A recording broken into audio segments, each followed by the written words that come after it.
এটা মোটামুটি ধারণা পাওয়া গেল যে কি হতে পারে। আমি যেটি আরএমজি সেক্টর এবং এটার যেটা বোঝার ব্যাপার, অনেকে যারা মনে করেন যে গণতান্ত্রিক প্রক্রিয়ার এই নির্বাচন ইত্যাদি ইত্যাদি, আসলে নির্বাচন 3 নম্বরে। হ্যাঁ, আপনার আর 2 নম্বরে আছে হলো আপনার যে সমস্ত ময়লা অর্থ, নোংরা অর্থ ইত্যাদির ব্যাপারে যে সমস্ত সম্পত্তি, এইটা। আর 1 নম্বরে আছে আপনার শ্রমের বিষয়। এইটা আপনার পরিষ্কারভাবে মনে রাখতে হবে। কিন্তু যেটা মনে রাখবেন, ওনারা একসময় এটা যুক্ত করবেন, সেটা হলো যে শ্রমিকের অধিকার, ট্রেড ইউনিয়ন অধিকার কি আসলে আপনার কোনো ভ্যাকুয়ামের মধ্যে হয়? আপনার যদি নাগরিক অধিকার না থাকে, ভোটের অধিকার না থাকে, আপনি ট্রেড ইউনিয়নের অধিকার কিভাবে দেবেন, কিভাবে রক্ষা করবেন? এই যে বড় বিষয়টি, এটা কোনো নয়, এটা খোলসা হয়ে যায়। এই জিনিসটাই বাংলাদেশের আশঙ্কার ভিতরে। আমরা কিছুটা বৈদেশিক সম্পর্কের জায়গা মার্কিন যুক্তরাষ্ট্র কেন্দ্রিক আলোচনাটা হলো, কিন্তু যদি আরো বড় পরিসরে আলোচনা করতে চাই, আপনি সেটা কি দেখেন? মানে শুধু মার্কিন যুক্তরাষ্ট্রই না তো, ইউরোপীয় ইউনিয়ন আছে, যুক্তরাজ্য আছে, অস্ট্রেলিয়া, কানাডা আছে, আবার অন্যদিকে রাশিয়া, চায়না, ভারত আছে। মানে সবাই তো এইসব বিষয়ের মধ্যে আমাদের অর্থনীতির সঙ্গে বলি, আমাদের রাজনীতির সঙ্গে বলি, কম বেশি নানাভাবে জড়িয়ে গেছে। শ্রম অধিকারের প্রশ্নে যেটি আলোচনা করছেন, সেখানেও ইউরোপিয়ানদের অত্যন্ত গুরুত্বপূর্ণ ভূমিকা আছে। তো সব মিলিয়ে আমি একটু বুঝতে চাই যে সামগ্রিক বৈদেশিক সম্পর্কের ক্ষেত্রে আপনি কি দেখেন। এবং আমি ছোট্ট করে বলি জিল্লুর আপনাকে, দেখুন, অনেকে মনে করেন যে এটা একটা বিতর্ক আছে। আসলে এই ধরনের স্যাংশনের মাধ্যমে, নিষেধাজ্ঞার মাধ্যমে আপনার কাঙ্ক্ষিত ফলাফল আসে কি আসে না। এবং অনেক সময় বলা হয় যে দেখেন, ইরান তো চলছে, কেউ বলেন শ্রীলঙ্কা তো, কি বলে, মিয়ানমার তো চলছে, রাশিয়াও তো চলছে, ভেনিজুয়েলাও চলে। তারা যেটা খেয়াল করেন না, এমনকি বেলারুশিয়াও চলছে, ওনারা যেটা খেয়াল করেন না, সেটা যদি কোনো কর্তৃত্ববাদী সরকার থাকে, কর্তৃত্ববাদী রাষ্ট্র থাকে, তাকে যদি এই রকমের স্যাংশনের অধীনে আসে, তাহলে তার তখন একটা বড় মানে বাঁচার উপায় হলো খুবই একটি সংকীর্ণ গোষ্ঠীর কাছে, যারা সাধারণভাবে আপনার কর্তৃত্ববাদী সরকার, মার্কিন বিরোধী সরকার হিসেবে পরিচিত, সেই গুহার ভিতর ঢুকে যাওয়া। হ্যাঁ, সেহেতু আপনি মিয়ানমার যতক্ষণ চীন এবং রাশিয়া আছে, সে আর অন্য কিছু নিয়ে চিন্তা করে না। লুকাশেঙ্কোর কাছে, বেলারুশের কাছে রাশিয়া থাকলে সে আর এটা নিয়ে চিন্তা করে না। ইরানের জন্য সে তার যে তেল সম্পদ এবং অন্যান্য জিনিস নিয়ে, মধ্যপ্রাচ্য নিয়ে আছে, সে সেটাকে মোকাবেলা করতে পারে। এবং দেখেন জিম্মি পরিস্থিতিতে সে কিভাবে $6 বিলিয়ন ছাড়িয়ে নিয়ে গেল। এখন কথা হলো, এই দেশগুলো যা পারে, বাংলাদেশ কি তা পারবে? তার যে বাজার, যে রপ্তানি বলেন, রেমিটেন্স বলেন, প্রত্যক্ষ বৈদেশিক বিনিয়োগ বলেন, এবং সামাজিক যোগাযোগ, শিক্ষা, ছাত্রছাত্রী ইত্যাদি মিলে তার যে নির্ভরশীল পরিস্থিতি, এইটাতে তার পক্ষে একক কোনো গোষ্ঠীর কাছে গুহায় ঢুকে যাওয়া তার পক্ষে সম্ভব না, এইটার পক্ষে সম্ভব না। কারণ এই যদি কর্তৃত্ববাদী সরকারেরও স্থায়ী যে সমস্ত ভিত্তি থাকে, সেই ভিত্তির যে সমস্ত স্তম্ভগুলো থাকে, তাদের স্বার্থও কিন্তু তখন এগুলির সাথে যুক্ত আছে। আমি আপনাকে সাধারণ একটা টেস্ট কেস দিয়ে যেতে পারি আজকে। এই যে একটু আগে আপনি অর্থনীতির কথা জিজ্ঞেস করলেন না, IMF, ওয়ার্ল্ড ব্যাংক, সবচেয়ে বড় এই সমস্ত ক্ষেত্রে উদ্ধারের জায়গা আসে কোথা থেকে? এই সমস্ত জায়গা আসে হলো চীনের থেকে, টাকা থেকে। চীন যদি আজকে $5 বিলিয়ন বাংলাদেশকে দেয়, তার বৈদেশিক আর্থিক খাতকে ঠেকা দেওয়ার জন্য 6 মাসের জন্য, এবং বাংলাদেশ সরকার যদি সেটা নেয় এবং 2 বিলিয়ন কি 3 বিলিয়ন, সেইটা হবে একটা বড় সংকেত। এই যে বললাম গুহাতে ঢুকে যাবে কিনা, এইটার বড় সংকেত আসবে যদি চীনের পক্ষ থেকে আমাদের বৈদেশিক মুদ্রার ঘাটতি মেটানোর জন্য একটা বড় ধরনের টাকা দেওয়া হয়। লক্ষ্য করে দেখবেন, এই রকম সাহায্য কিন্তু শ্রীলঙ্কাকেও দেওয়া হয়েছিল, দিয়ে কিন্তু ঠেকানো যায়নি। কারণ সমস্যাটা কাঠামোগত, এটা শুধু এইখানে না যে আপনার কিডনিটা ফাংশন করছে না, সেহেতু কিডনিতে আপনি দিবেন, আসলে আপনার লিভারও ফাংশন করছে না, আসলে আপনার তো যেই স্নায়ুযন্ত্র আছে সেটা কাজ করছে না এখন এই মুহূর্তে। কারণ হলো আপনি একটা অকার্যকর রাজনৈতিক ব্যবস্থার ভিতর ঢুকে গেছেন। আমি কিছুদিন আগে প্রথম আলো এক আলোচনায় বলেছিলাম, অর্থনীতির সমস্যাটা হলো এটা রাজনীতির সাথে প্যাচ খেয়ে গেছে। আপনি যদি রাজনীতি ঠিক না করতে পারেন, এই অর্থনীতি ঠিক হবে না। এবং আমি বৈদেশিক সাহায্যের কথাও একই সম্পর্কের ক্ষেত্রে এটা বলবো, সেটা হলো যে আপনি যদি ইলেকশনও একটা করেন যেন তেন প্রকারেণ, তারপরেও কিন্তু এই অর্থনীতিকে ঠিক করতে পারবেন না। কারণ যে সমস্ত স্বার্থ সংশ্লিষ্ট গোষ্ঠী আপনাকে এখানে নিয়ে এসেছে, আপনাকে যারা এই বেনামিতে টাকা নিয়ে গেল, বেনামিতে বিনিয়োগ করলো দেশের ভিতরে পুঁজিবাজারে, যারা আপনার ব্যাংকিং খাতকে ফোকলা করে দিল, যারা আপনার 10 টাকার প্রকল্পকে 1000 টাকা বানালো, সেই লোকগুলোই তো যদি আপনার আবার ফিরে আসে, সেই লোকগুলোই যদি ক্ষমতায়িত থাকে, সেই লোকগুলির প্রতি যদি কোনো বাংলাদেশের মানুষের কোনো জবাবদিহিতা না আসে, তাহলে তো আপনার সমস্যা রয়েই গেল। এইটা একই রকমভাবে সত্য আপনার বৈদেশিক সম্পর্কের ক্ষেত্রে।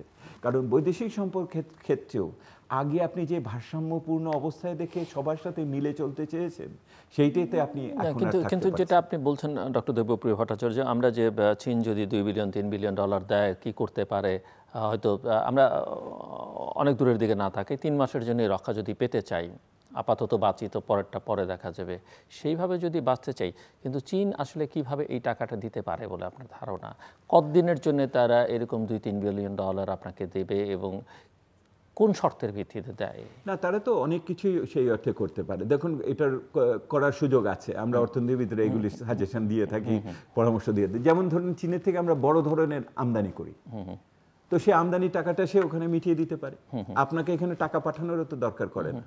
তো আপনার সাথে যদি একটা মানে ট্রেড ইনভেস্টমেন্ট চুক্তি হয় বা একটা কোনো আন্ডারস্ট্যান্ডিং আপনার একটা যদি বোঝাপড়া হয়, তাহলে ওই ক্ষেত্রে আপনার টাকা এখানে আসারও দরকার করবে না। আপনার যে সবচেয়ে বড় তো আপনি আমদানিকারক, সে টাকাটা তাকে আমি বলছি যে শোধ দিতে হবে কতদিন পরে, কোন শর্তে এবং কোন শর্তে সে দিতে পারে। এই সমস্ত ক্ষেত্রে এইরকম টাকা, আমি তো বললাম, বাজেট সমর্থনের যে টাকা আসে তার সুদের হার বেশি হয় এবং অল্প সময়ের সাশ্রয়ী সময় কম থাকে এবং আপনার খুব দ্রুততার সাথেই পরিশোধ করতে হয়। তো সাধারণভাবে আপনার দায় দেনা পরিস্থিতির অবনমন ঘটবে, আরো জটিল হয়ে যাবে। এমনি বৈদেশিক, এবং এটা সম্পূর্ণভাবে IMF এর সাথে যে চুক্তি আপনার আছে তার সাথে সাংঘর্ষিক হবে। বৈদেশিক সম্পর্কের ক্ষেত্রে একটা তো আমরা যুক্তরাষ্ট্র বা পশ্চিমের সঙ্গে টানাপোড়েনটা দেখছি, কিন্তু চীন তো ধরেন একভাবে পাশে দাঁড়াবার কথা বলছে, তারা যুক্তরাষ্ট্রের বিষয়গুলোকে হস্তক্ষেপ বলছে। ভারতও বাংলাদেশের অত্যন্ত প্রতিবেশী এবং অত্যন্ত ঐতিহাসিকভাবে ঘনিষ্ঠ সম্পর্কের দেশ, এবং সরকারের সঙ্গে তো তারা এই সম্পর্ককে নানাভাবে মানে ঐতিহাসিক সম্পর্ক এবং এর চাইতে উত্তম সম্পর্ক কিছুই হতে পারে না আর কি, সেভাবেই দেখা পাচ্ছেন। ভারত মাঝখানে বাংলাদেশের রাজনৈতিক বিষয়ে আসে চুপচাপই ছিল, এর আগে তাদের অনেক রকমের ইনফ্লুয়েন্স, প্রকাশ্য ইনফ্লুয়েন্সও ছিল, কিন্তু সাম্প্রতিককালে স্পেশালি যুক্তরাষ্ট্র এবং ভারতের মধ্যে 2+2 ডায়ালগের পরে পররাষ্ট্র সচিবের যে বক্তব্য, তারা কিছুটা খোলামেলা অবস্থান নিয়েছে। আপনি কি মনে করেন যে এই সম্পর্ক আসলে কোথায় গিয়ে দাঁড়াচ্ছে? ভারতের জন্য বর্তমান সরকার সবচেয়ে বাঞ্ছিত সরকার, এইটা তো আর কোনো গোপন ব্যাপার না, জি, এটা তো সকলেই বুঝে। কিন্তু প্রশ্ন হচ্ছে যে সেই রকম একটি সরকারকে কার্যকর সরকার হতে হলে যে ধরনের বৈধতা লাগে, সেই বৈধতা তো এই সরকারের নাই। এটাও আবার বোঝার ব্যাপার আছে, এবং ওটা যে ওনারা বোঝেন না তা না। সেহেতু এইখানে একটা সংকটের জায়গা আছে, কিভাবে আপনি। এবং ভারতের কাছে ভারতীয়দের যেটা বক্তব্য, অনেক সময়, সবাই না হয়তো, বা আমরা যেটা শুনি বা ভারতীয় বুদ্ধিজীবীরা অনেকে বলবার চেষ্টা করেন যে তার সামনে অপশান কি, তার তো অপশান নাই। মানে যেটা বলছেন যে এরাই কাছের, আওয়ামী লীগের বাইরে তার তো কোনো অপশান নাই, কি করবে সে? আপনি অপশান ঠিক করার কে? অপশান তো ঠিক করবে বাংলাদেশের মানুষ। সেহেতু যদি একটা সুষ্ঠু নির্বাচন হয়, যদি একটা অংশগ্রহণমূলক নির্বাচন হয়, সেখানে মানুষ বেছে নেবে। আমরা যখন ভারতের নির্বাচন হয়, তখন আমার পছন্দ যদি কংগ্রেস সরকারও হয়, কিন্তু আমি তো মোদী সরকার যদি ভোট পেয়ে আসে, তাহলে তো আমি মোদী সরকারকে মেনে নিচ্ছি তার বৈধ সরকার হিসেবে।